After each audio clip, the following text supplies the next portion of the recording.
My fingers drummed nervously on the steering wheel as I stared at the lit-up facade of Pulse, Chicago's most popular gay club. At 39, I, Cameron Parker, a respected and discreet investment banker, rarely ventured into places like this. Neon lights pulsed like warnings to my meticulously controlled routine. My professional life demanded absolute discretion about my sexuality, especially given the conservative clients I managed and my own insecurities as a Chinese American trying not to draw attention. "Come on, you promised a night out," I texted Olivia, my best friend and roommate, who was supposed to meet me 20 minutes ago. Her reply came instantly. "Work emergency, go without me. Who knows? Maybe you'll meet someone interesting." I took a deep breath. Maybe a quick chill drink wasn't such a bad idea, even if I was on my own. After all, no one from the bank ever went to this side of town. If you've ever felt that unsettling sensation that a seemingly simple decision was about to turn your life upside down, hit that like button right now. I woke up religiously at 5:30, ran 8 kilometers, checked the Asian markets before they opened, and arrived at the office impeccably dressed before 8. Every minute of my day was orchestrated like a military operation. Meetings, strategic lunches, international calls synced across time zones. My life was predictable, organized, and above all, compartmentalized. At night, I returned to my sterile apartment with minimalist furniture and carefully selected abstract art. Olivia used to joke that my home looked like a soulless design catalog. She wasn't entirely wrong. I avoided personal photos or anything that revealed too much about me. Weekends followed a similar routine. Gym, reading reports, occasional dinners with colleagues where superficial conversations replaced genuine connections. I visited my parents once a month, skillfully dodging any questions about dating or marriage. Their traditional Chinese outlook made it impossible to discuss my sexuality, so we stayed in this silent standoff. The man looked about 33, with a perfectly trimmed beard and a confident smile. "Is it that obvious?" I replied, embarrassed by how clearly out of place I felt. "You look like a fish out of water in that $3,000 suit." He extended his hand. "I'm Derek Collins, a graphic designer and regular here." "Cameron Parker," I answered automatically as I shook his hand, and instantly regretted using my real name. Derek ordered a round of drinks, and we started talking. While I was calculating risks and consequences, he flowed with a disarming ease. He talked openly about his design studio, his passion for brutalist architecture, and hilarious stories of eccentric clients. There were no filters, no caution, just pure authenticity that left me both fascinated and uneasy.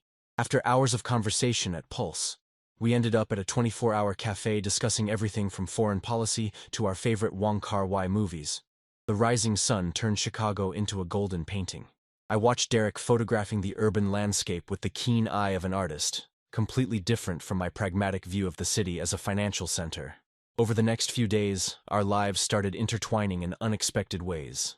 Derek dragged me to an underground art exhibit in an abandoned warehouse where he introduced me to friends who welcomed me without judgment.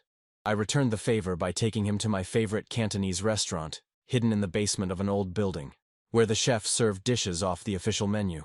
"You always need that control, don't you?" Derek asked as I meticulously rearranged the chopsticks on the table. "And you're always so impulsive," I shot back, watching him grab food straight off my plate. Our differences, instead of clashing, created a strangely intriguing mutual curiosity. It was the third time that week our plans were derailed by work emergencies. "All right, Mr. Busy. Maybe one of these days you'll officially let me into your schedule," Derek replied with a smiley emoji, though I could sense the frustration between his lines. That afternoon, Spencer Wilson cornered me in the elevator. "Hey, Parker, weren't you at Pulse last week? My cousin thinks she saw you there." His casual tone carried a hidden threat. My blood ran cold. "Must be a mistake," I replied curtly, while calculating the implications. The Wilson account represented 30% of our department's revenue. That night, when I saw Derek waiting on the sidewalk in front of my building, panic set in. The separate spheres of my life were colliding. The career I had meticulously built, my parents' expectations, my carefully guarded identity, all suddenly seemed vulnerable because of this man who smiled openly at me. Unaware of the whirlwind his presence stirred. "Are you just going to stand there staring at me, or will you invite me in?" Derek asked, interrupting my moment of panic. His confident smile contrasted with my obvious discomfort. I quickly assessed my options: push him away and reinforce the wall between my identities, or allow him into the sanctuary I had so carefully isolated from the rest of my life. For some inexplicable reason, I chose the second option. "Sorry, Rough day at work, I murmured, leading him into the elegant lobby. The doorman raised his eyebrows slightly. I never brought visitors. In the elevator, Derek looked at my reflection in the mirror. You look different when you wear that corporate mask. More rigid, almost unrecognizable. His words pierced my carefully constructed facade. No one had ever described me so accurately. My apartment, with its immaculate and sterile decor, suddenly felt exposed under Derek's curious gaze. He walked slowly around the space, examining every detail as if he could decode my secrets through the meticulously organized objects. Drink? I offered, clinging to some formality. Sure, because that's exactly what we need. More barriers, Derek replied as he stepped closer. Cameron, do you have any idea how exhausting it is to watch you build and rebuild these walls all the time? The room seemed to shrink. The air conditioner hummed quietly, the only sound aside from our breathing. The city sparkled outside the panoramic window, thousands of lights forming an urban constellation. I don't know how to do it, I finally confessed. My whole life's been built in carefully separated compartments. Work, family, and everything else. And I'm the everything else? Derek asked, not with anger but genuine curiosity. You're a variable I can't categorize, I admitted honestly. Derek moved closer, reducing the space between us to just a few centimeters. I caught his cologne, notes of bergamot and cedar, and realized I had memorized his scent without even noticing. What if, just for tonight, you stopped trying to categorize me? His voice was almost a whisper. What if you just felt, without analyzing? The touch of his fingers on mine sent an electric jolt through my body. My analytical mind, trained to calculate risks and predict outcomes, finally went silent when his lips met mine. Our bodies came together like continents long separated, recognizing each other as if through geological time.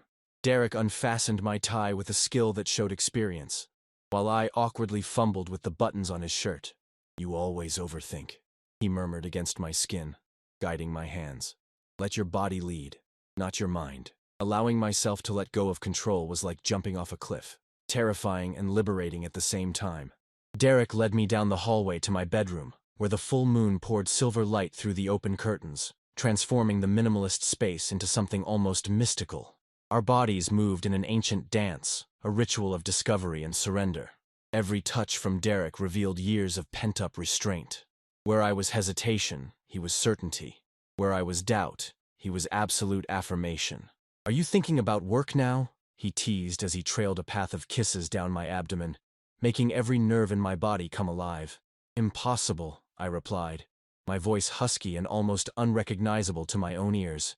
When our bodies finally merged completely, it was like decades of repression exploding in flames, turning my sterile apartment into the epicenter of an emotional earthquake that forever demolished the walls I had built around my true self.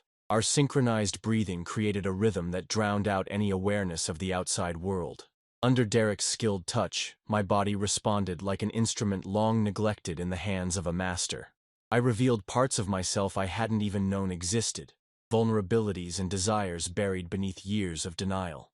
Derek discovered them one by one like an archaeologist delicately uncovering fragile treasures.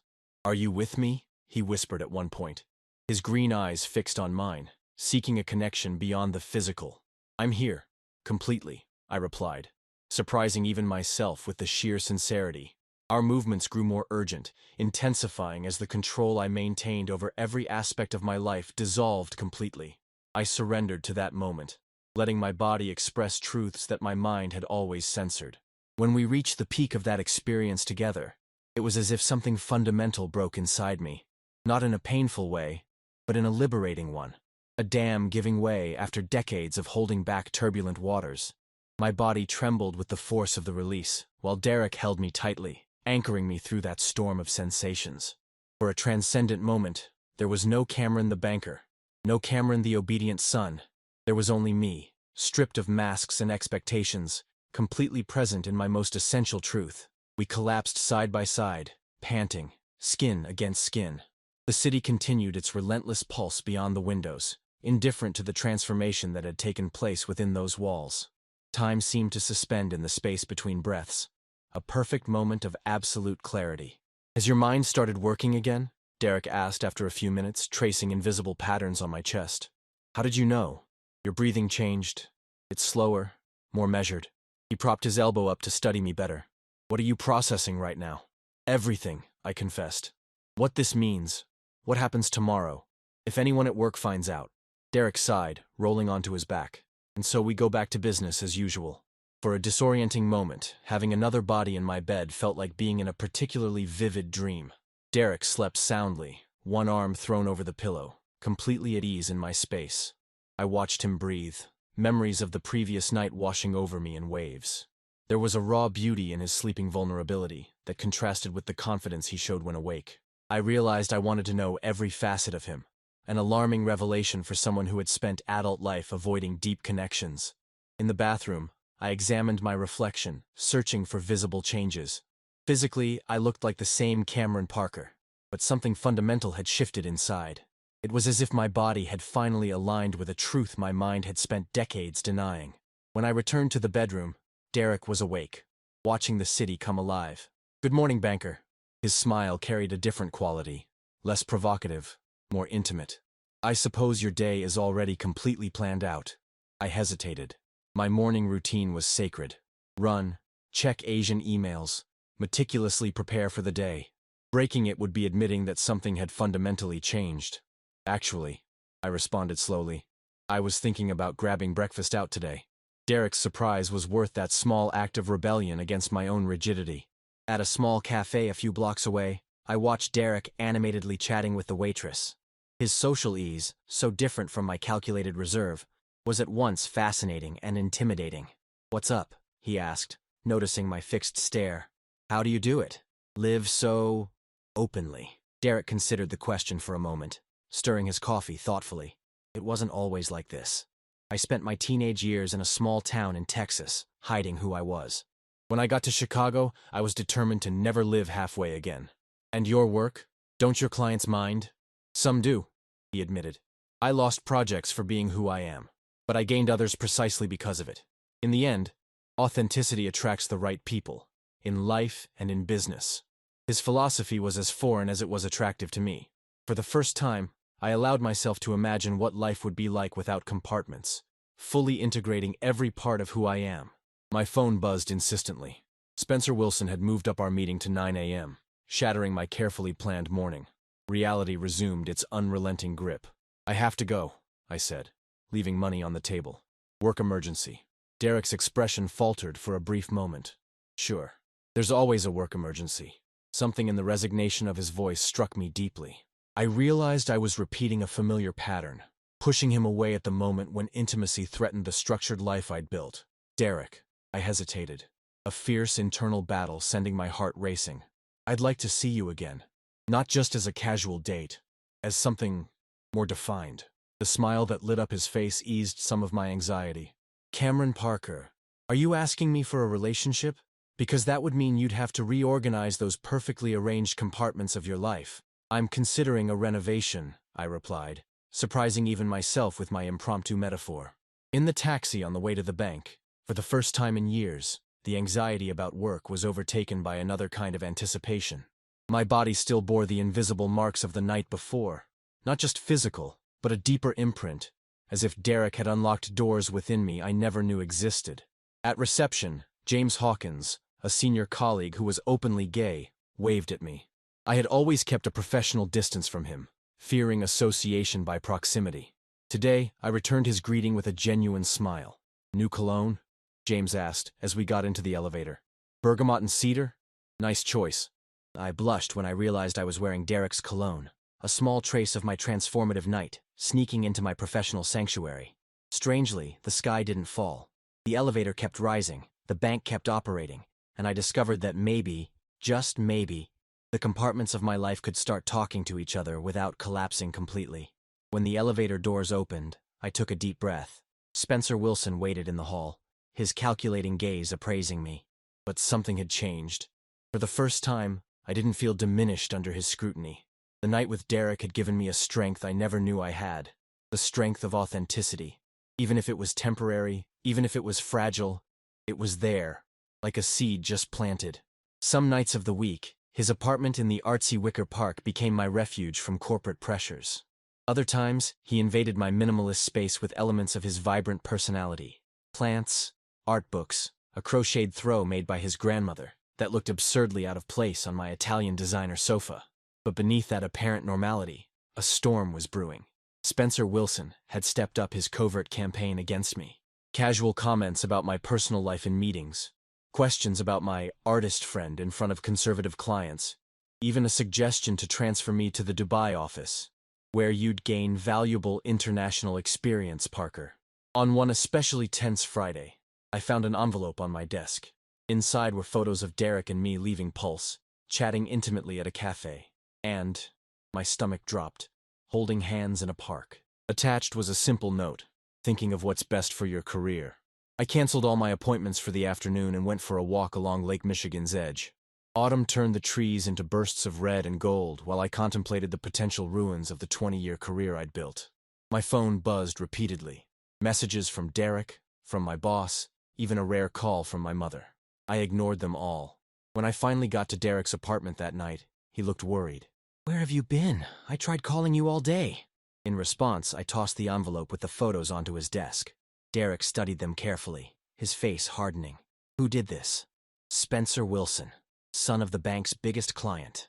I helped myself to a generous swig of Derek's whiskey. He wants to force me out, or at least transfer me somewhere else. Derek was silent for a long moment. And what are you going to do? The question lingered between us, heavy with implications. In that moment, I realized we weren't just talking about Spencer or my job, but about a choice, to keep living divided or finally integrate the fractured pieces of my identity.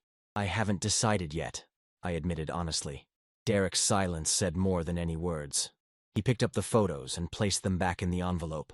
"When you decide, let me know," he finally said in a measured voice. "Because I'm in love with you, Cameron. But I can't love just a fraction of you while the rest remains locked away."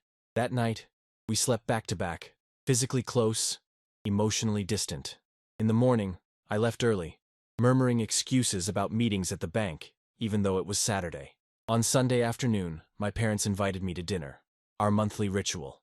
Sitting at the familiar table in Rogers Park, I watched my father carefully pour tea, following the same ritual he'd done since my childhood. "Son," my mother began, exchanging glances with my father. "We know someone we think you'd like to meet. The Zhao's daughter, remember her? She's a doctor now." Something inside me broke. After 40 years living under expectations, mine, theirs, the bank's, exhaustion hit me like a physical wave. "Mom, Dad," I said calmly, placing my chopsticks on the table. "I'm seeing someone." My mother smiled, relieved. "Oh, how wonderful. Why didn't you bring her today? What's her name?" "His name is Derek," I replied, my heart pounding. "We've been together for 3 months." The silence that followed was thick as fog.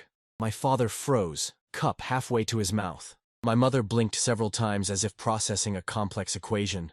"Is he your friend?" my father finally asked, offering an easy out.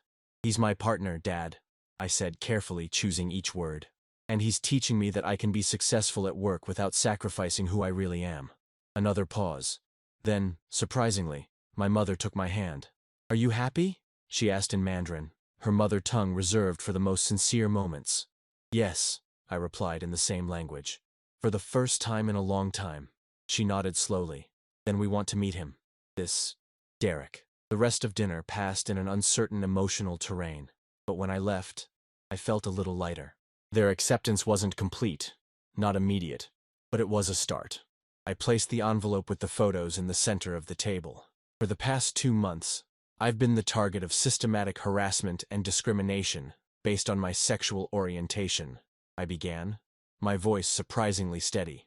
"I have complete documentation, including emails, voicemails, and these photos taken without my consent." The shock was palpable in the room. Mr. Wilson took the photos, his face reddening as he recognized the source. "I've worked at this institution for 20 years, I continued. "I lead the team with the highest client retention rate and best performance in the last 5 years. My sexual orientation has never affected my performance, and it won't in the future." I paused, looking each director in the eye. "However, the culture of discrimination that has allowed this behavior is undermining the potential of this bank, and I'm here not only to defend my position, but also to propose structural changes to our inclusion policies." Over the next 2 hours, I presented a detailed plan to transform the bank into an inclusion model in the financial sector. When I finished, a tense silence filled the room. It was James Hawkins who spoke first. I fully support this proposal, and I suggest we consider Cameron to lead this initiative as part of his new responsibilities as director. A week later, Spencer Wilson was transferred to the Singapore office. I got a promotion and the task of implementing the new corporate diversity program. And more importantly, I stopped hiding who I was. The night I received the official news, I went straight to Derek's apartment. I found him working in his studio, focused on a new project. "We need to talk," I said, my tone serious and alerting him. "You've made your decision," he concluded, bracing himself for the worst. "Yes," I confirmed, allowing myself a rare smile. "I decided I don't want to live divided anymore. I confronted my parents, I confronted the bank, and now I'm here to ask you." "Yes?" Derek looked at me, hope cautiously shining in his eyes. "Would you consider moving into my apartment? It's bigger, has better lighting for your studio, and honestly, that awful throw of yours already seems at home on my Italian sofa." Derek's smile lit up his whole face. "Cameron Parker, are you asking me to live with you?" "I'm asking for more than that," I replied, surprising both of us with my boldness. "I'm asking us to build a life together. No compartments, no masks. Just us, completely." Half of it functioned as Derek's studio, as his design business expanded into a full agency. The other half retained the organization I still needed to function. Professionally, my career not only survived coming out, it flourished in unexpected ways. The diversity program I implemented at the bank became a model for the sector, attracting diverse talent who had traditionally steered clear of finance. I was invited to speak at Harvard about authentic leadership and inclusion in the financial sector. The most surprising transformation, however, happened within my family. After a period of adjustment, my parents began treating Derek like a son. My mom now regularly calls him to swap recipes. Apparently, Derek's roasted duck now outdoes hers, something she admits only to me. My father, at 70, surprised everyone by volunteering for an organization supporting young Asian LGBTQ+ individuals. But the deepest change occurred within me. The man who once lived fragmented in sealed compartments gradually learned to exist as an integrated whole. The barriers I built for self-protection became unnecessary once I discovered that my vulnerability was, in fact, my greatest strength. 6 months ago, we finalized the adoption of Grace, a 3-year-old girl who completely transformed our world once more. It was through her eyes that I realized the true meaning of legacy. Not the material possessions or professional achievements I once valued, but the example of authenticity and courage we leave for the next generation. Last night, as Derek read Grace a bedtime story, I watched them from the doorway. This impulsive graphic designer who dared to break down my defenses, and this child who chose us as her family. I realized that my life had turned into a story I never would have dared write for myself. It all began with one moment of courage. Walking into that club alone in search of a quiet drink. One single step out of my comfort zone that sparked a personal revolution. Many ask how I found the courage to confront Spencer Wilson, my parents, the bank, and my own fears. The truth is simpler than it seems. At some point, the cost of remaining the same became greater than the fear of change. And once you experience the freedom of living authentically, it becomes impossible to return to the shadows. Maybe you're watching this right now, contemplating your own moment of courage. Maybe there's a part of you just waiting to be recognized, a truth yearning to be expressed, a more authentic life waiting for your permission to start. Let me tell you something I learned in these 2 years. The first step is always the hardest. After that, every subsequent step strengthens your determination. And one day, you look back and can hardly recognize the prison you built for yourself. If my story touched you in any way, share in the comments a moment when you chose authenticity over safety. Every story shared creates space for someone else to find courage. And don't forget to subscribe for more stories of personal transformation that prove that our vulnerability, when embraced completely, becomes our greatest strength. Because in the end, I discovered that being yourself isn't just an act of personal courage. It's the greatest love story you can ever live. A love story with yourself that paves the way for all other forms of love to find you. Subscribe to the channel and leave your like for more stories like this.